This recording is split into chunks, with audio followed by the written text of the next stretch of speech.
Today we're making Saoji chicken curry.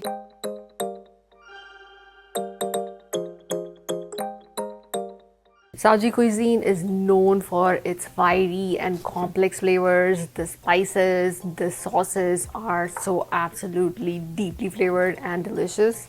For this Saoji chicken curry, we're using tofu and we're making this sauce. Traditionally, for this sauce, some onion and coconut are cooked until they are golden brown and then blended up to make the sauce, which is called watan. Some whole spices are roasted and those are blended as well. And then we make another watan to start up the sauce, which has ginger and garlic.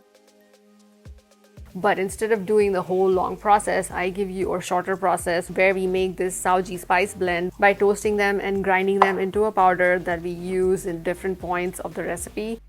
This spice blend is so amazingly delicious. For the spice blend, toast the cumin seeds, the coriander seeds, and black peppercorns.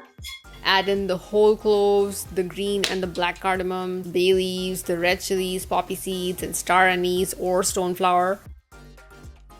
Continue to toast these until the bay leaves change color. Then add in your shredded coconut and sour gum flour.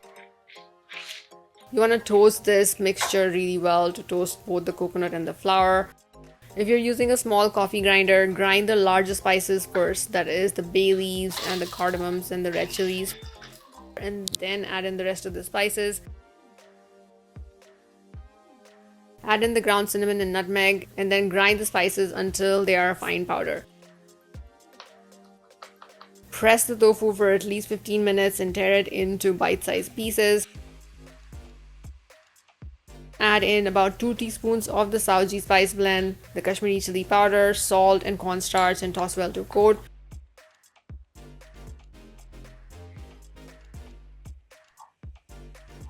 Heat a large skillet over medium-high heat. Add a teaspoon of oil. Once the oil is hot, add the tofu and cook until the tofu is golden on most of the edges.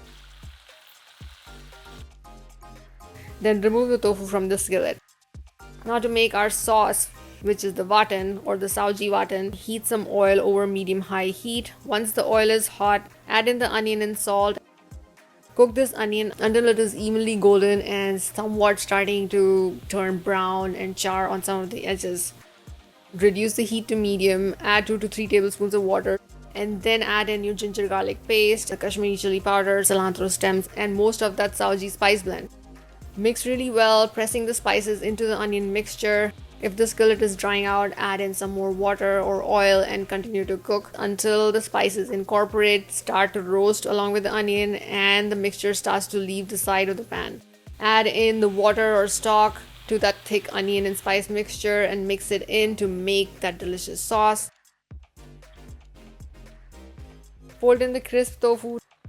Cook for about 10 minutes so that the sauce thickens a little bit, all the flavors meld, and the tofu picks up some of the sauce as well. As you can see, this is going to make a really dark sauce. If you want to tame down the spice, definitely add some non-dairy yogurt either to the sauce or just as a drizzle.